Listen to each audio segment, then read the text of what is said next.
पुराण न संस्पृशेत। हमारे ब्रज के भक्त हुए कृष्णदास, नित्य ठाकुर जी को माला पहनाते थे अपने हाथ से। महाभारत में अनुशासन पर्व में भीष्म पितामह कहते हैं कि यदि कोई व्यक्ति 12 वर्ष तक बिना नागा किए एक नियम का पालन करे तो 12 वर्ष के उस नियम का प्रभाव ये होगा, जिस देव को चाहेगा, जिस ब्रह्म को चाहेगा, जिस रूप को चाहेगा अपने सामने प्रकट कर सकता है।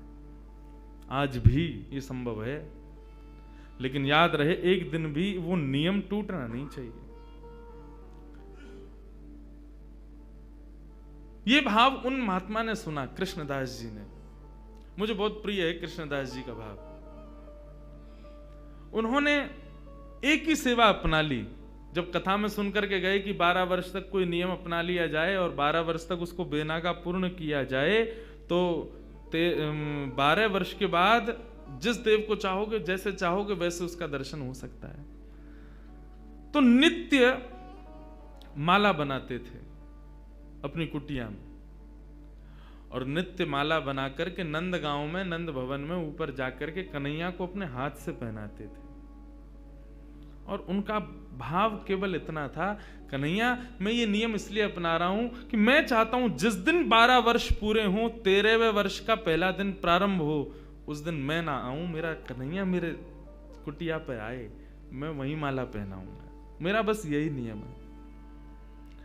नित्य ठाकुर जी को माला पहनाते, और माला पहनाने के बाद में कन्हैया के कान में बोलते, लाला 2 साल हो गए, केवल 10 साल रह गए। माला पहनाते, कन्हैया केवल 5 वर्ष रह गए, कन्हैया अब केवल 1 ही वर्ष रह गए, कन्हैया अब तो 6 ही महीना रह गए, कन्हैया अब तो 15 दिन रह गए, अब तो नाचते हुए जाते हैं माला लेकर के, कन्हैया अब तो 1 ही हफ्ता रह गो। रोज माला पहना में, गर्मी पड़े, सर्दी हो, वर्षा हो, खांसी हो, जुकाम हो, बुखार हो, नहीं छोड़ते थे अपना नियम। आज विश्राम दिवस, 12वां वर्ष का अंतिम दिन, ठाकुर जी के सन्मुख गए, माला गले में धराई, लाला सेवा पूर्ण भई अब मोरी, अब मेरी सेवा पूर्ण, प्रतीक्षा करूंगो, कल 13वें वर्ष को पहला दिन है, तू आइयो, तेरे काजे देख 56 भोग बनाऊंगो, तेरे काजे बढ़िया जो है माला बना के रखूंगो, एक सेज सजा के रखूंगो, न एक देर पौड़ जाइयो मेरे पास, न एक मोसो बतिया लियो, और लाला तू को जितनो समय मिले तू उतनी देर को आइयो, लेकिन आ जाइयो। और प्रणाम करके उल्टे पांव जा रहे हैं। बोले कि इसका मतलब क्या है? बोले अब कल मैं आऊंगा नहीं, और लाला तू नहीं आयो ना तो जीवन में भूल जाइयो कि मैं कभी आऊंगा। नंदगाम में और नंद भवन में ये मेरा अंतिम प्रवेश है। और प्रणाम करके दिल्ली को चले गए।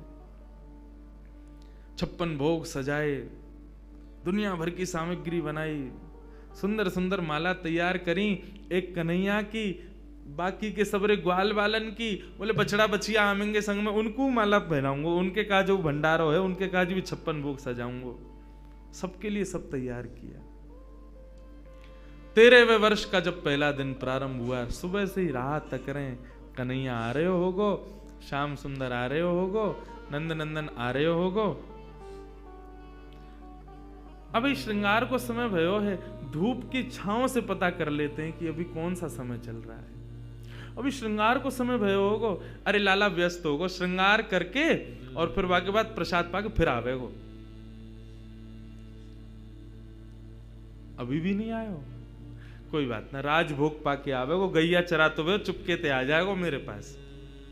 अपने मन को सांत्वना दे रहे हैं। दोपहर का समय हुआ, सूर्य बिल्कुल ऊपर, राजभोग का समय चल रहा है।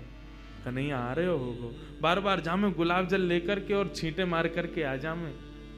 थोड़ी देर में धूप के ताप से, गुलाब जल से वो पृथ्वी फिर से सूख जाती, ठाकुर जी नहीं आए।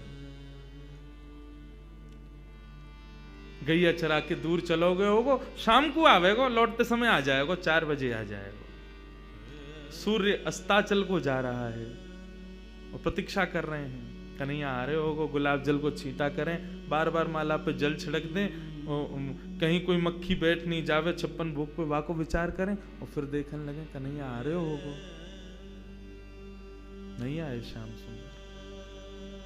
कोई बात ना, शाम को ओलाई करवा करके और फिर रात्रि को प्रसाद पाके कन्हैया फिर आवे वो, तब भी नहीं आए। शयन का समय हो गया, बाबा एक टक बस बैठे हैं, कन्हैया आ रहे होगा।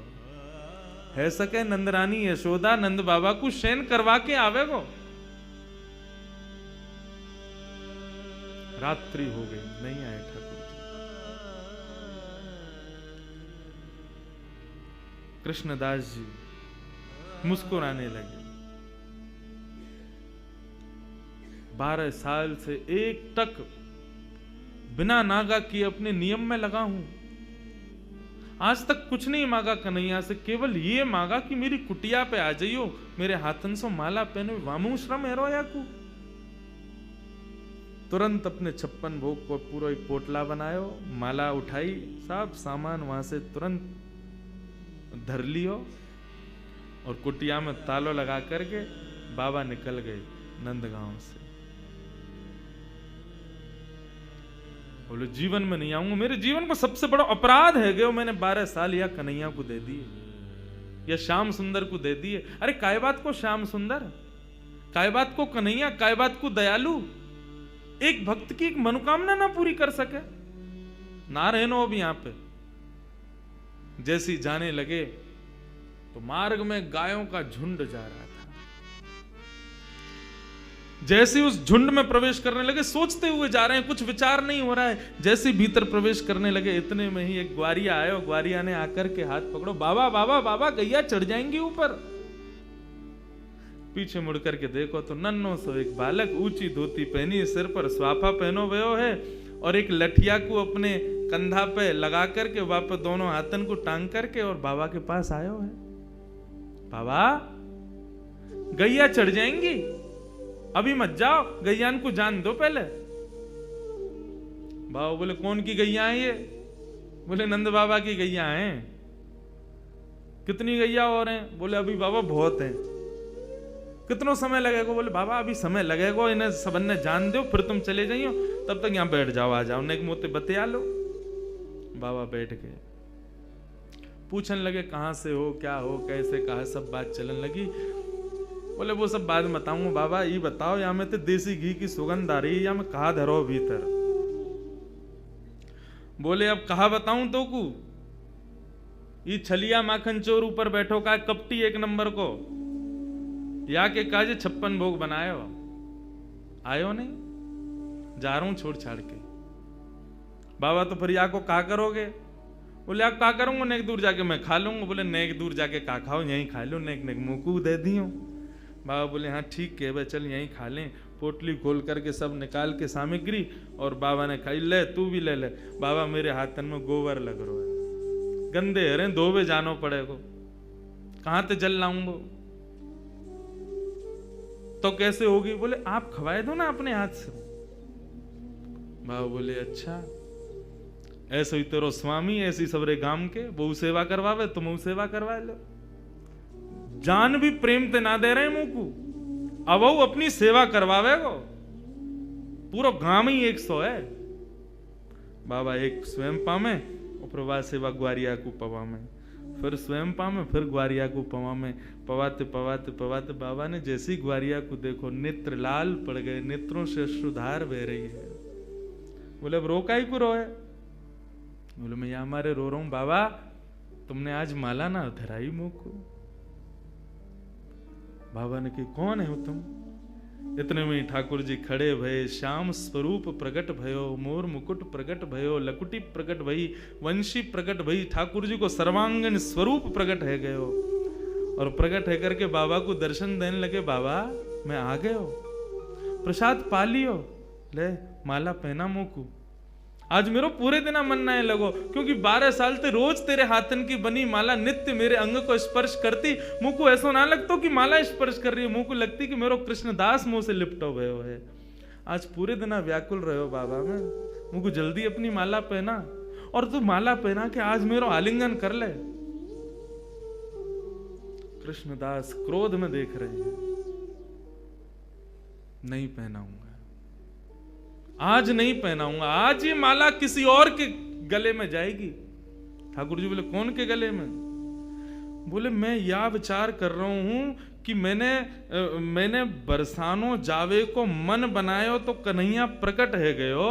यदि ये माला जाकर के किशोरी जी को ही धरा दूंगा और वहीं जाकर के उनके चरणन में ही रहूंगा, जहां जावे की इच्छा मात्र से कन्हैया प्रकट है गयो। यदि वहीं निवास करूंगा तो कन्हैया तो रोज आवेगो। ठाकुर जी हाथ पकड़े, पांव पकड़े। कृष्णदास बोले अब ना रुकूंगा, अब तो किशोरी जी के चरणन में ही जाके रुकूंगा। सीधे दौड़े, पीछे पीछे ठाकुर जी दौड़ रहे। अरे बाबा रुक जा, अरे नेक रुक जा, मेरी सुन तो ले। बोले जो कहनी है मां अदालत में आके पेशी करियो, अब तो मैं वहीं रहूंगा। दौड़ करके गए और जाकर के सबसे पहले अपना नाम बदलो, अब ते मैं राधा दास। किशोरी जी के चरणन में जाकर के माला धरा दी और जैसे ही प्रणाम करके किशोरी जी को देखो है तो वही किशोरी जी में श्याम सुंदर, वही श्याम सुंदर में किशोरी जी, ऐसा भाव उनके सामने प्रकट है गयो। कहने को अभिप्राय भागवत भी इस बात को स्वीकार करे कि तस्य भाव प्रभावेण विरहोस्मान न संस्पृशेत। यदि किशोरी जी की शरण ले ली जाए तो ये श्याम सुंदर कभी कोई को विरह ना दे सके। ये श्याम सुंदर नित्य किशोरी जी के ही हैं, उन्हीं के ही हैं।